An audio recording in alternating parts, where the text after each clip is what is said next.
पएगा ना, बस मंदिर देखना पएगा ना की होया क्यों क्यों किस क्यों वे तो कीता। सियासत चाहे जिस वेले ਅਸੀਂ ਸਿਆਸਤ 'ਚ ਆਏ ਆ ਜਾਂ ਜਿਸ ਵੇਲੇ ਸਾਡਾ ਦੌਰ ਸੀ ਜਵਾਨੀ ਕਹਿ ਲਓ ਉਹ ਤੁਹਾਡੇ ਆਪਣੇ ਫੈਸਲੇ ਤੁਸੀਂ ਨਹੀਂ ਸੋ ਕਰਦੇ। हाँ हाँ हाँ ਉਹ ਫੈਸਲੇ ਤੁਸੀਂ ਨਹੀਂ ਕਰਦੇ ਸੋ, वाह जी वाह ਉਹ ਫੈਸਲੇ ਤੁਹਾਡੇ ਬਜ਼ੁਰਗ ਕਰਦੇ ਸਨ। क्या बात है ਉਹ ਬਜ਼ੁਰਗ ਜਿਹੜਾ ਫੈਸਲਾ ਕਰਦੇ ਸਨ ਤੁਸੀਂ ਉਹਦੇ ਤੇ ਚੂੰ ਚਾਹ ਨਹੀਂ ਸਕਦੇ। नहीं कर सकते क्या तो बात मन्ना है पैंदा सी। जबरदस्त ਔਰ ਇਸੇ शेख ਹਿਸਾਬ साहब ਨਾਲ ਹੋਇਆ। जबरदस्त ਲੇਕਿਨ ਸਿਆਸਤ 'ਚ ਤਾਂ ਸ਼ੇਖ ਸਾਹਿਬ ਨਹੀਂ ਹੁੰਦਾ ਤਾਂ ਕਿਸੇ ਦੀ ਵਿਆਹ ਸ਼ਾਦੀ ਕੋਈ ਹੁੰਦੀ ਸੀ ਤਾਂ ਮਾਂ ਪਿਓ ਧੱਕੇ ਨਾਲ ਵਿਆਹ ਸ਼ਾਦੀ ਕਰ ਦੇਖੋ ਦਿੰਦਾ ਨਾ ਸੀ। ਮੈਂ ਪਹਿਲੀ ਵਾਰੀ ਜਿਹੜਾ ਇਲੈਕਸ਼ਨ ਲੜਿਆ ਉਹ 1979 ਚ ਲੜਿਆ। हाँ जी ਵਾਲਾ ਸਾਹਿਬ ਨੇ ਇੱਕ ਦਿਨ ਬੈਠੇ ਬੈਠੇ ਲੋਕਾਂ ਨੇ ਕਿਹਾ ਜੀ, ਦੋਸਤਾਂ ਨੇ ਉਹਨਾਂ ਦੇ ਜਿਹੜੇ ਦੋਸਤ ਉਹਨਾਂ ਨੇ ਕਿਹਾ ਜੀ ਕਿ ਇਹਨੂੰ ਬਲਦਿਆਤੀ ਇਲੈਕਸ਼ਨ ਲੜਾਓ ਜੀ ਆਪਣੇ ਮੁੰਡੇ ਨੂੰ। ਉਹਨੇ ਕਿਹਾ ਚੱਲ ਬਈ ਤਿਆਰੀ ਕਰ, ਤਿਆਰੀ ਹੋ ਗਈ। हाँ ਫਿਰ 83 ਚ ਮੈਂ ਨਹੀਂ ਸੀ ਲੜਨਾ ਚਾਹੁੰਦਾ, ਮੇਰਾ ਮਜ਼ਾਜ ਨਹੀਂ ਸੀਗਾ ਨਾ। हाँ ਤੇ ਫਿਰ ਉਹਨਾਂ ਨੇ ਕਹਿਤਾ, ਹੁਕਮ ਕਰਤਾ। ਫਿਰ ਮੈਂ ਜਿਹੜਾ 85 ਵਿੱਚ ਲੜਿਆ ਉਹ ਐਕਸੀਡੈਂਟ ਸੀ, ਉਹ ਇੱਕ ਹਾਦਸਾ ਸੀ। वाह जी वाह ਕਵਾਲ ਸਾਹਿਬ ਰਹੇ ਕੋਈ ਨਾ, ਤੇ ਫਿਰ ਉਹ ਪਿੱਛੋਂ ਮੈਨੂੰ ਸੰਭਾਲਣਾ ਪਿਆ। ਜੀ ਹਾਂ, ਫਿਰ ਉਹ ਮੈਨੂੰ ਕਰਨਾ ਪੈ ਗਿਆ ਬਸ। ਵੈਸੇ ਤੁਹਾਨੂੰ ਸਿਆਸਤ 'ਚ ਮਤਲਬ ਲਾਈਕ ਤੁਸੀਂ ਖੁਦ ਕਿਸੇ ਨੂੰ ਚੁਣਨ ਲਾਇਆ ਜਾਂ ਤੁਹਾਨੂੰ ਕਿਸੇ ਨੇ ਲਾਇਆ? ਅਗਰ ਸਿਆਸਤ ਦੀ ਕੈਰੀਅਰ ਦੀ ਗੱਲ ਮੈਨੂੰ ਅਗਰ ਇਹ ਕੰਮ ਕਰਨਾ ਆਉਂਦਾ ਨਾ हाँ हाँ हाँ। ਤੇ ਮੈਂ ਸ਼ਮਾਇਲਾ ਬਹੁਤ ਅੱਗੇ ਨਿਕਲ ਜਾਂਦਾ। वाह क्या नहीं। बात है ਤੇ ਕਿਉਂ ਨਹੀਂ ਸਿੱਖਿਆ ਫਿਰ?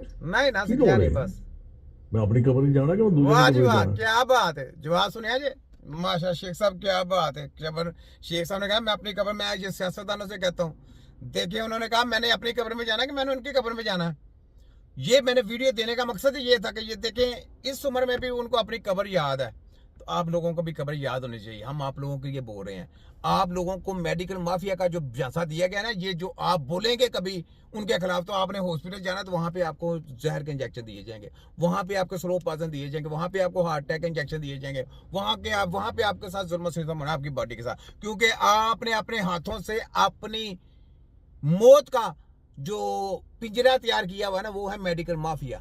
क्योंकि घूम फिर के आपने जाना किधर है? आपको चलो सियासत से बच गए, आपको उधर से सजा नहीं दी कि उन्होंने कुछ नहीं दी है, लेकिन उनके पास एक जाल है आपके लिए, वो कौन सा? Medical mafia. वहां पे तो आप हॉस्पिटल जाएंगे ना, उन्होंने किसी भी हॉस्पिटल में जाएंगे उसको पता चल जाए कि फलाना सियासतदान उस हॉस्पिटल में गया है, तो उसी टाइम क्या मतलब कि आपके डॉक्टर, आपके जो वो डॉक्टर है वो आपका इलाज करना जानता है? वो इलाज तो करना जानता नहीं, वो सिर्फ और सिर्फ आपको जहर के इंजेक्शन लगाएगा और हार्ट अटैक देगा, आपको बीमारी ही देगा, बस मुंतकिल करने का। वहां पे रेट फिक्स होते हैं 50-50 लाख करोड़ रुपया, जिस तरह का बंदा होता है वैसे वैसे रेट होते हैं उसके, वैसा रेट दिया जाता है।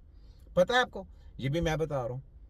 तो बच जाए, मैं पाकिस्तान के जर्नैलों से कहता हूँ बच जाए, पाकिस्तान के जो जस्टिस हैं उनको कहता हूँ बच जाए, मैं पाकिस्तान के बाकी दारों से कहता हूँ कि बच जाए, सियासतदानों से कहता हूँ, ब्यूरोक्रेसी से कहता हूँ बच जाए, ये लॉलीपॉप है, माफिया बहुत बड़ा, बच जाए। ठीक है, तो ये बात है। हर चीजें जो है ना मैं आपको साथ साथ शेयर करके बताता हूँ। ये देखें ये मेडिकल माफिया क्या कहने लगा, देखें जरा। बार बार बदहजमी, तेजाबियत, गैस या मैदे में जलन का प्रॉब्लम रहता है, तो उसका सबब ये 5 गजाएं हो सकती लो जी बताया है, तो जो कि ये बताएगा, ये हकीम बताते हैं, ये बताएगा, ये मेडिकल की स्टडी करके आता है और उनको आज तक नहीं पता, जिनकी स्टडी करके है उनको ये चीजों का नहीं पता। और ये जनाब बकवास क्या करने लगे, सुने जरा इनकी, ये हकीम है, ये सुने, गुमराह कर रहे हैं। मैंने आपको क्या बोला, आप पटरी से हट गए हैं और सिर्फ अपने खाने के लिए ये झूठ बोलते हैं, फ्रॉड करते हैं। आप लोगों को सेलमैनी का, ये पहले मेडिकल की सेलमैनी करते हैं, आप जनाब सब्जी और फ्रूट बेचेंगे। ये देखें इस्तेमाल करते हैं। पिछले 12 साल से जब से मैं मेडिकल प्रैक्टिस में हूँ, ये मसला बहुत सारे लोगों के साथ है। बल्कि अगर मैं ये कहूँ कि पाकिस्तान में सबसे जो कॉमन मसला है जिसकी वजह से लोग डॉक्टर के पास जाते हैं, वो ये मैदे के मसाइल ही हैं। जब मैंने उनसे हिस्ट्री लिया तो उसमें ये मैंने देखा है कि ये 5 ऐसी ग़िज़ाएं हैं जो कि वो ज़्यादातर लोग इस्तेमाल कर रहे थे, जिसकी वजह से उन्हें मैदे के मसाइल थे। तो आज की इस वीडियो में ना सिर्फ हम उन 5 ग़िज़ाओं के बारे में बात करेंगे, बल्कि हमारे मैदे और आंतड़ियों के लिए जो मुफीद ग़िज़ाएं हैं उनके बारे में भी आज हम बात करेंगे। हमारे जिस्म का एक बहुत ही अहम हिस्सा है, ये एक ऐसा ऑर्गन है, अगर इसमें खराबी आ जाए तो ये बहुत सारे मसाइल की जड़ बन जाता है। लेकिन ये किसने बताया आपको? आपकी तो स्टडी नहीं, ये बताया किसने आपको? पहले इससे ये पूछिए, ये बताया किसने? इनकी साइंस ने बताया? उनकी साइंस तो ये मानती नहीं थी। अगर मानी है आज तो किसने बनाया? पोले फेर के हमने बनाया, तिब्बे नबी की टीम ने कहने बोला स्टोमक आपका खराब हो जाएगा तो पूरा सिस्टम खराब होगा। तो स्टोमक खराब होता है इनकी मेडिकल की दवाइयां खाने से ज्यादा, और जो पोलियो के कतरे और हिफाजती टीके लगाने से वो आपका जिस्म के सब बाकी आर्गन अंदर से तबाह करते हैं, बाकी वो करते हैं। मैंने आपको बताया, ये तो नहीं बताया इन्होंने। आज ये कह रहे हैं कि जनाब सारी ये जो क्या ये फूड है ये करता है वो करता है खराब, तो इसको ये भी नहीं पता कि कौन सा फूड कैसे खराब करता है। ये शुरुआत करेगा, मैं कहता मुझे खिलाओ, मुझे मेरा स्टोमक और अंतरिया खराब करके दिखाओ।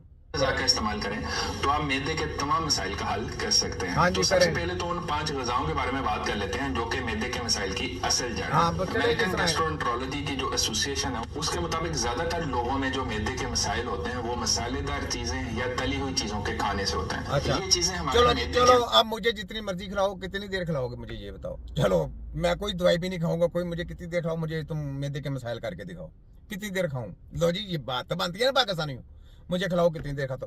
बेसिकली ये बातें हमने बताई हुई हैं, किसको जो मरीज की मर्ज आ जाती है ना उस वक्त हम उसको बंद करते हैं। ये शुरू से बंद कर रहे हैं। देखा, नकल मारने के लिए अकल की जरूरत होती है। मैंने आपको क्या बोला, नकल मारने के लिए अकल। मुझे मसालेदार चीजें खिलाओ, मुझे सारा कुछ खिला के मेरा मैदा खराब करके दिखाओ, अंतरियां खराब करके दिखाओ। ठीक है, आगे आ जाए। मैंने आपको क्या बोला, जिनको कुछ नहीं पता, ये फोटो कॉपी जली माफिया, ये देखें, आगे आए। के अंदर जो एक तेजाब पैदा हो रहा होता है उसको बढ़ाती है। ये तेजाब हमारे खाने को हजम करने में बहुत अहम किरदार अदा करता है, लेकिन अगर आप जरूरत से ज्यादा तली हुई या मसाले वाली चीजें खाएंगे तो ये तेजाब ज्यादा पैदा होता है और उसी वजह से ही ज्यादातर लोगों को तेजाबियत का मसला होता है या मैदे में दर्द या जलन का मसला होता है। सेकेंड नंबर पे चाय और कोला ड्रिंक्स है, हमारे यहाँ ये भी काफी ज्यादा इस्तेमाल होती है। चाय और अब कोला चाय शुरू से आप लोग पीते रहे हैं, पाकिस्तान के लोग सारे पीते रहे, मैं चाय नहीं पीता। हाँ, जो ना क्या कहता है कि मैं कुछ और चीज़ जरूर खाता हूँ, ठीक है, लेकिन पेप्सी मैं बहुत कम पीता हूँ। पेप्सी मैं नहीं पीता कि पेप्सी बहुत, वो भी बड़ा बड़ा जोर, कभी कोई आ जाए तो फिर किसी जगह पे वो फिर कहते हैं जी साहब आप नखरे करते हैं तो आप ऐसा थोड़ी सी एक आधी चीज़ ले लें। मैं फिर देखता हूँ तो देखने, मैं ऐसे नहीं जाके कोई चीज़ पकड़ी और खा ली, मैं पड़ी रहने देता हूँ। मैं बड़ा हौसला रखता हूँ कोई चीज़ खाने से पहले, बिल्कुल सॉफ्ट होके। ऐसे नहीं कि जाके कोई अगर शादी पे गया तो झपड़ पड़ो, नहीं, मैं नहीं ऐसा काम करता। मैं बहुत आराम से खुद देखता हूँ कि कौन सी चीज़ खाने वाली कौन सी नहीं खाने वाली, बड़े तरीके से देखता हूँ।